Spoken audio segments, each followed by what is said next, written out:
الصلاة والسلام عليك يا رسول الله، الصلاة والسلام عليك يا حبيب الله، الصلاة والسلام عليك يا مصطفى کریم علیہ الصلاة والسلام۔ انشاءاللہ تعالی میں آج آپ کے سامنے مسئلہ حاضر و ناظر کو لے کر بات کرنا چاہوں گا کہ اہل سنت کا جو عقیدہ ہے حاضر و ناظر کے اوپر وہ کیا ہونا چاہیے، ہے نا۔ تو بڑی تفصیل سے بات کرنا تو ممکن نہیں ہے، اور جہاں تک بات دلائل کی ہے تو دلائل بھی کثیر موجود ہیں، لیکن یہاں پر میرا مقصد صرف یہ ہے کہ میں آپ کو عقیدہ سمجھا دوں بس، کہ حاضر و ناظر پر عقیدہ کیا ہونا چاہیے، ٹھیک ہے۔ تو دلائل جو ہیں اگر آپ چاہیں تو بالکل انشاءاللہ تعالی اس پہ بھی الگ بات ہو سکتی ہے، دلائل بہت موجود ہیں، عقیدہ سمجھانا مقصود ہے۔ تو دیکھیں، سب سے پہلی چیز تو یہ ہے کہ حاضر و ناظر جو ہے یہ عقیدہ اہل سنت کا حضور علیہ الصلوۃ والسلام کے لیے ہے، لیکن کئی لوگ یہ کہتے ہیں کہ بھئی حاضر و ناظر اللہ کی ذات ہے، کئی لوگ کہتے ہیں کہ نہیں بھی اللہ تو عرش پر مستوی ہے۔ تو یہ دونوں عقیدے باطل ہیں، ہے نا، اور ان کی تفصیل الگ ہے۔ اللہ کو جو عرش پر مانتے ہیں ان کی تفصیل الگ ہے، اللہ کو جو حاضر و ناظر مانتے ہیں ان کی تفصیل الگ ہے۔ ہمارا یہاں موٹیو یہ ہے کہ اللہ کی صفت نہ عرش پر وہ موجود ہے اور نہ وہ حاضر و ناظر ہے، وہ کیسا ہے وہ خود جانتا ہے، ٹھیک ہے۔ یہاں پر اللہ کے تعلق سے ہم صرف یہ عقیدہ رکھتے ہیں کہ اللہ ہے بس، اب وہ کیسا ہے کہاں ہے وہ اس سے بہتر اور کوئی نہیں جانتا، کیونکہ وہ ہماری عقل کی بات نہیں ہے کہ اس کو ہم جگہ پر متعین کریں، ٹھیک ہے۔ جبکہ بات حاضر و ناظر کی یہ ہے کہ حاضر و ناظر کے لیے جگہ کا ہونا ضروری ہے۔ تو میں آپ کے سامنے عقیدے کو ظاہر کروں۔ سب سے پہلی چیز کہ حاضر و ناظر میں دو الفاظ ہیں، حاضر کا مطلب موجود، ناظر کا مطلب دیکھنا، یہ دو چیزیں ہیں۔ یہ ہو گیا اس کا لغوی معنی۔ اصطلاحی معنی یہ ہے کہ ایک شخص کی جو حد نظر ہوتی ہے کہ ایک شخص کہاں تک دیکھ سکتا ہے وہ اس کی قوت ناظرہ ہو گئی، ٹھیک ہے۔ اور قوت حاضرہ مطلب یہ کہ اس جگہ پر رہ کر وہ کہاں تک تصرف کر سکتا ہے، ٹھیک ہے۔ اب یہ حاضر و ناظر کا مطلب ہو گیا کہ ایک جگہ پر رہ کر اپنی قوت نظر تک دیکھنا اور وہاں تک تصرف کرنا، اسے کہتے ہیں حاضر و ناظر۔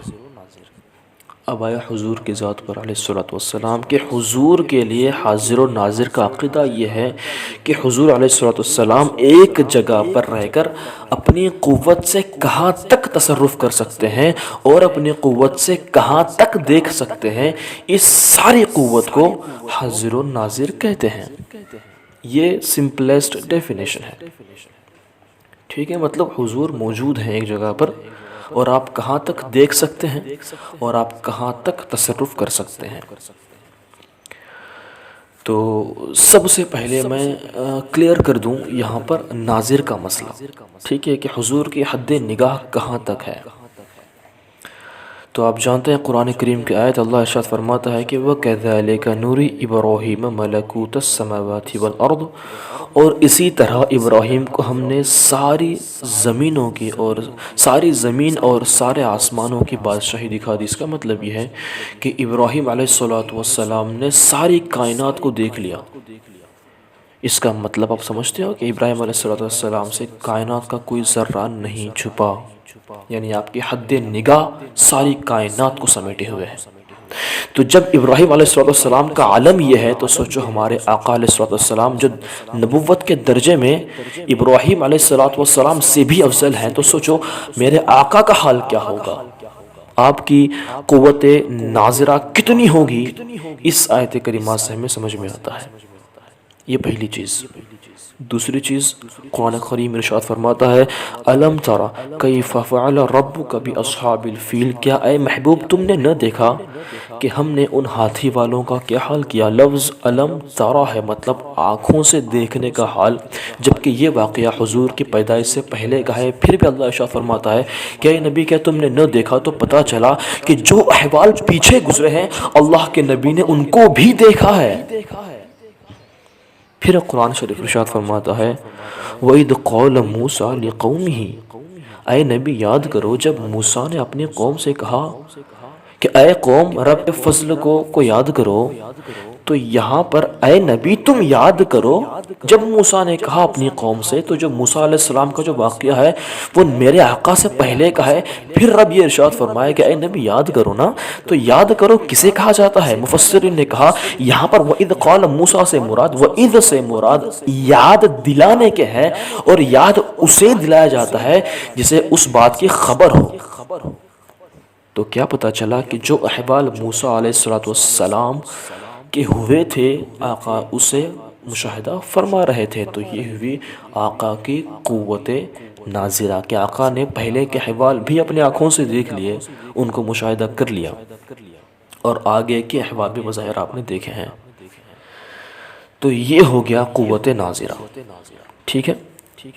اب آتے ہیں قوت حاضرہ کی طرف۔ آقا فرماتے ہیں، بخاری شریف کی حدیث ہے، ملک الموت قبر میں جب منکر نکیر قبر میں آئیں گے اور کہیں گے، تیسرا سوال جب پوچھیں گے کہ وما كنت تقول في حق هذا الرجل، کہ تم ان کے بارے میں کیا کہتے تھے، فقہا فرماتے ہیں کہ اس وقت دو حالتیں ہوں گی، یا تو حضور اکرم خود تشریف لائیں گے قبر کے اندر، یا میت سے وہ سارے پردے ہٹا دیے جائیں گے کہ وہ حضور آقا کو، حضور علیہ السلام کو بظاہر اپنے سامنے دیکھے گا۔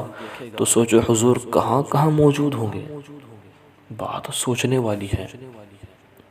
ہم یہ نہیں کہتے کہ بھئی حضور جو ہے وہ ہر جگہ موجود ہے، یہ عقیدہ باطل ہے، نہیں۔ مثال کے طور پر اگر میں کہوں میں اپنے کمرے کے اندر بیٹھا ہوں، میرا کمرہ بہت بڑا ہے، اور میں میرے کمرے میں کسی کونے میں جا کے بیٹھا ہوں، اور اگر میں کہوں کہ میں کمرے کے اندر حاضر و ناظر ہوں، تو کیا یہ بات خلاف ہوگی؟ خلاف لاجک کے کوئی اپوزٹ بات ہوگی؟ نہیں نا۔ اگر میں یہ کہوں کہ بھائی میں کمرے کے اندر ایک کونے میں ہوں، اور میں کہوں کہ بھائی میں حاضر و ناظر ہوں کمرے کے اندر، تو کوئی یہ نہیں کہے گا کہ نہیں بھائی تو غلط بول رہا ہے، بلکہ اس بات کا اقرار کیا جائے گا، ہاں تو کمرے کے اندر حاضر و ناظر ہے۔ اس کا مطلب یہ نہیں ہوتا کہ میں کمرے کے چاروں کونوں میں ہوں، نہیں، بلکہ اگرچہ میں کمرے کے ایک کونے میں ہوں، لیکن میں چاروں کونوں کے اندر تصرف کر سکتا ہوں، میں چاروں کونوں میں جا سکتا ہوں، میں چاروں کونوں کو دیکھ سکتا ہوں۔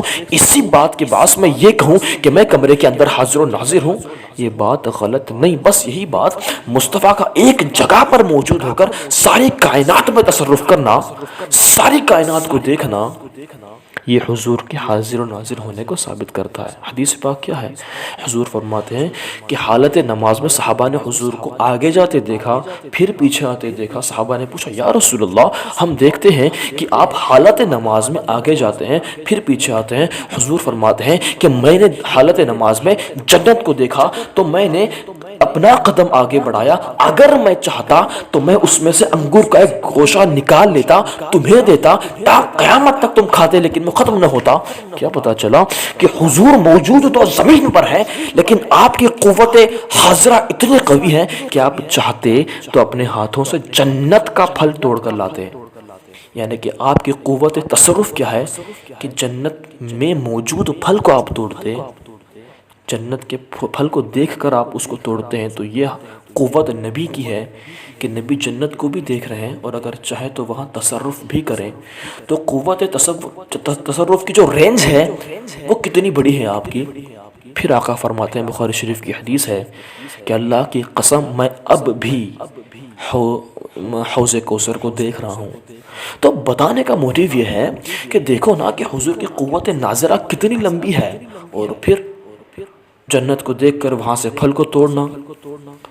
پھر سوچو حضور کی قوت جو ہے حاضرہ کتنی قوی ہے، حضور کہاں تک تصرف کر سکتے ہیں۔ تو مثال ویسی ہے کہ اگر میں ایک کمرے کے اندر قید ہوں، کمرہ چاہے جتنا بھی بڑا ہو، اگر میں اس کے ایک کونے میں ہوں، تو میں اگر یہ کہوں کہ میں کمرے کے اندر حاضر و ناظر ہوں تو میرا بولنا غلط نہیں۔ کیوں؟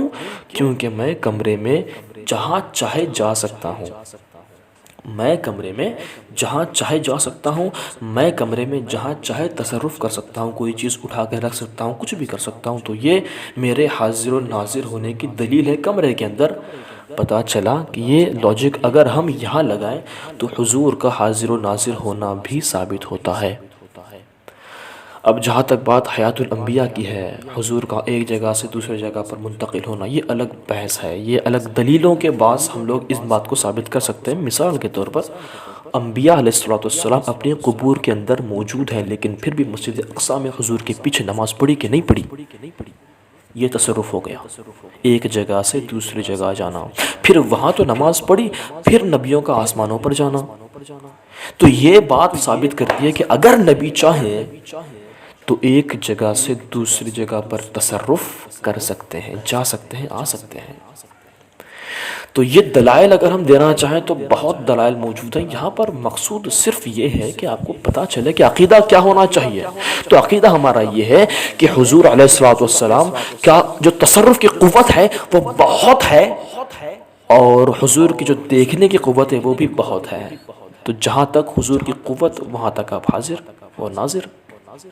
تو یہ عقیدہ ہے۔ تو اب سوچو جنت، یہ تو کوئی بھی چیز نہیں، تو اس کا مطلب یہ ہے کہ حضور علیہ السلام تا کائنات میں، مکمل کائنات میں حاضر و ناظر ہے، کیونکہ آپ ساری کائنات کو دیکھنا، جس طرح سے ابراہیم علیہ السلام نے ساری کائنات کو دیکھا، بس آقا نے بھی دیکھا۔ تو یہ ہمارا ایک سمپلیسٹ ایکسپلینیشن تھا حاضر ناظر کے اوپر۔ اگر دلائل کی بات ہے تو دلائل بے شمار موجود ہیں، ہے نا، ہم ہر موضوع پر دلیل دینے کو تیار ہیں، لیکن یہاں بات صرف عقیدے کو سمجھا۔ میں چاہتا ہوں کہ آپ لوگوں تک اس بات کو شیئر کریں اور اس بات کو عام کریں۔ السلام علیکم ورحمۃ اللہ تعالی وبرکاتہ۔